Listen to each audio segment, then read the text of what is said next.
दोस्तों, अब जैसे जैसे कई देशों के बीच में तनाव बढ़ता जा रहा है, वैसे वैसे क्रूड ऑयल यानी कि कच्चे तेल की कीमतों पर असर देखने को मिलने लगा है। लेकिन आपको जानकर हैरानी होगी कि दुनिया के कई डेवलप्ड देश भी कच्चे तेल की कीमतों को कंट्रोल नहीं कर पा रहे हैं। वहीं दूसरी तरफ भारत को ऐसी अपॉर्चुनिटी मिल चुकी है जिससे भारत दोबारा से सस्ते दामों में ऐसे समय पर कच्चा तेल खरीदने जा रहा है, जिस समय दुनिया के कई डेवलप देशों की भी अर्थव्यवस्था डगमगा रही है। दरअसल देखा जाए तो और यह युद्ध कब तक चलेगा, इसके बारे में कुछ भी नहीं कहा जा सकता, क्योंकि ईरान और इजरायल इन दोनों देशों में से कोई भी देश पीछे हटने के लिए तैयार नहीं है, क्योंकि ईरान में क्रूड ऑयल यानी कि कच्चे तेल के काफी बड़े भंडार पाए जाने के कारण ईरान इसकी सप्लाई दूसरे देशों में भी करता है। इसलिए कच्चे तेल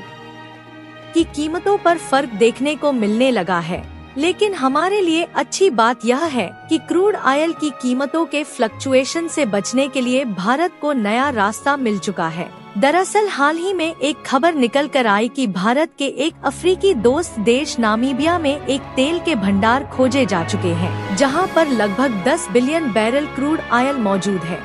जिससे भारत नामीबिया से सस्ते दामों में कच्चा तेल खरीद सकता है, जैसा हमने पिछले 2 सालों में रूस के साथ किया था। पूरी अपडेट क्या है इस वीडियो में समझते हैं।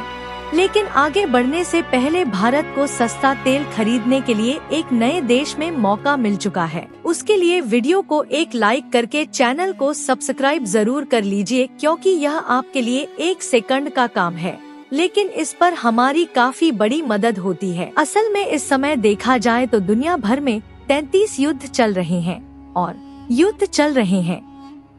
वह रुकने का नाम नहीं ले रहे हैं कि उससे पहले दूसरे युद्ध शुरू हो जा रहे हैं, जैसा कि हाल ही में ईरान और इजरायल के बीच हो रहा है। और ऐसा देखा गया है कि जब जब कई देश युद्ध में चमकते हैं तो कच्चे तेल की कीमतों में भारी चढ़ाव देखने को मिलता है, और कच्चे तेल की कीमत बढ़ जाने के कारण महंगाई आसमान छूने लगती है, जिससे आम जनता को महंगाई से काफी दिक्कतें आने लगती है, क्योंकि कच्चे तेल की कीमत बढ़ने से डीजल और पेट्रोल के दाम तेजी के साथ बढ़ते हैं, जिससे ट्रांसपोर्टेशन कॉस्ट बढ़ने लगती है। और देखा जाए तो समुद्री जहाज से लेकर ट्रक तक जिन वाहनों का उपयोग सामानों के ट्रांसपोर्टेशन के लिए किया जाता है, यह सभी डीजल और पेट्रोल से ही ऑपरेट होते हैं। लेकिन अगर आपने नोटिस किया हो तो लगभग पिछले 2-2.5 सालों से रूस और यूक्रेन के बीच युद्ध चलने के साथ साथ इजरायल और हमास के बीच भी युद्ध चल रहा है। लेकिन भारत में महंगाई इतनी ज्यादा नहीं बढ़ी जितनी कि तुर्की और जापान जैसे देशों में बढ़ रही है। ऐसा इसलिए क्योंकि रूस के साथ भारत के रिलेशन अच्छे होने के कारण रूस और यूक्रेन के बीच युद्ध के समय भारत को रूस ने सस्ते दामों में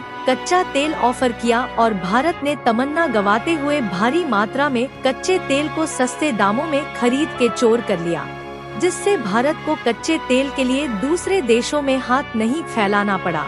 लेकिन रूस पर अमेरिका के द्वारा सेक्शन भी लगाया गया था, जिससे दूसरे देश सस्ते दामों में कच्चा तेल नहीं खरीद पाए, और इसीलिए दूसरे देशों में महंगाई आसमान छू रही थी और वहां की जनता को काफी ज्यादा दिक्कतों का सामना करना पड़ा, जिससे दूसरे देशों की इकोनॉमी नीचे की ओर गिरती हुई देखी गई, जिसमें जापान और चीन जैसे डेवलप्ड देश भी शामिल है। लेकिन अगर आपने ध्यान दिया हो तो ऐसे टाइम पर अर्थव्यवस्था के आगे बढ़ने की रफ्तार कम नहीं हुई, जब दुनिया के सभी देशों की मार्केट मंदी का सामना कर रही थी।